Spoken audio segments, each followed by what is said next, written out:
how do we teach our kids to be thankful and grateful in a materialistic world? And that is a loaded question. I personally believe it starts with us. In everything we do, it starts with us. Mike and I actually really like talking about thankfulness and gratitude in your home and why it's so important to be thankful. In everything, give thanks, for this is the will of God in Christ Jesus for you. And so that is the foundation of everything, to be grateful. And I believe that we need to model that every single day. And Mike is absolutely amazing. He's super thankful. He's super positive all day, every day. Me, on the other side, not so much.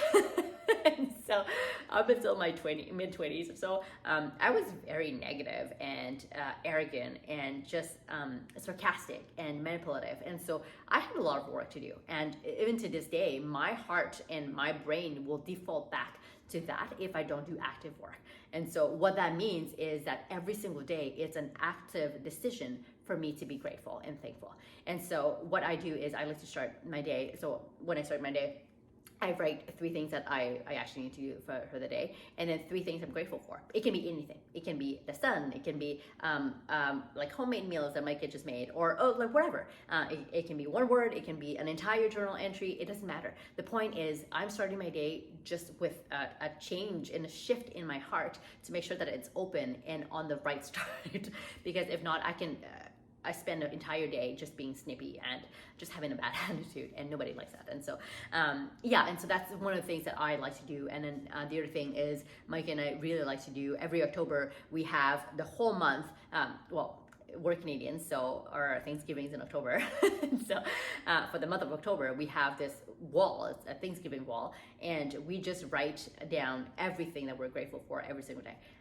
And we put that on colorful leaves, and then at the end of the month, it's like so beautiful, like it's full of colors, and it's awesome. And the girls love that. Every single person in the family writes something, and then we stick that on the wall every single day. And it is amazing because it allows us to be reminded of why we should be thankful. And we should actually do that more than just in October. It's a good start. And the other thing is, we like to start our family prayers by what we're grateful for and what we're thankful for. And it's absolutely amazing to see the girls hearing their prayers. They are so thankful. Like, it can be something so small, like, thank you for a family, thank you for a health, thank you for your protection. It doesn't matter, but they always say thank you. It's absolutely amazing. And some of the things too is, like, Micah and I don't allow complaining in our home. There's absolutely no room for that. And of course, there are days that we have moments and stuff, but we do not allow complaining in our home, because when we complain, that means that we feel entitled for something. And I am totally guilty of that.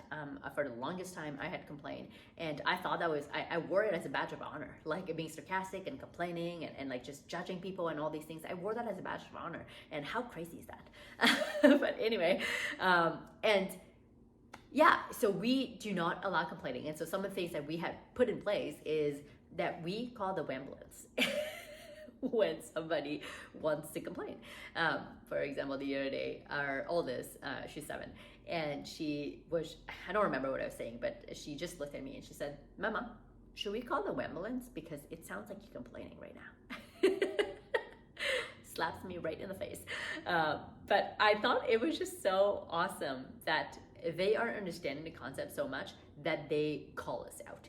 And I love that they are so thankful in their heart and so understanding of that they will call us out. And so that's some of the things that we like to do.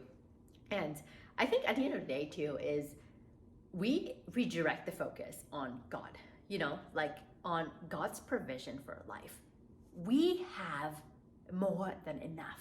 God provided abundance in our life, and he continues to do that. And so what is there to complain about? We have a roof on our heads. We have food on the table, like whole foods, like fresh foods, like amazing, delicious foods. What is there to complain about?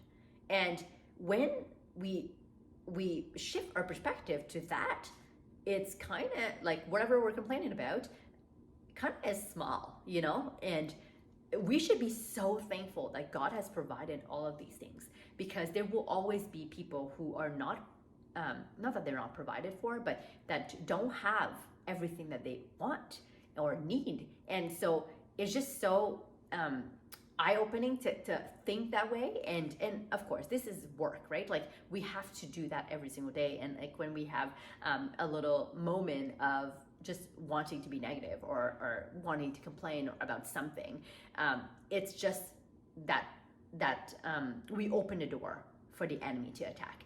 And so that's why Micah and I do not allow complaining at all in our home. And yeah, so I think that when we think about things like that, it really allows us to put the right focus on being thankful. And we are called to be content in everything. We are called to be content. We talk a lot about contentment in our home. We talk about what envy does to ourselves, and like comparing ourselves, what it does to our hearts. When we compare ourselves, it never brings joy. Like, I never walk out of a session of like comparing myself and like I just feel sorry for myself. I never have joy in my heart. And if I have joy in my heart, is then because I think that I'm better than the other person, which is not good at all. And so at the end of the day, that's what Mike and I like to do. We like to focus on modeling gratitude and thankfulness every single day, because at the end of the day, like we've talked about, our kids will do what they see.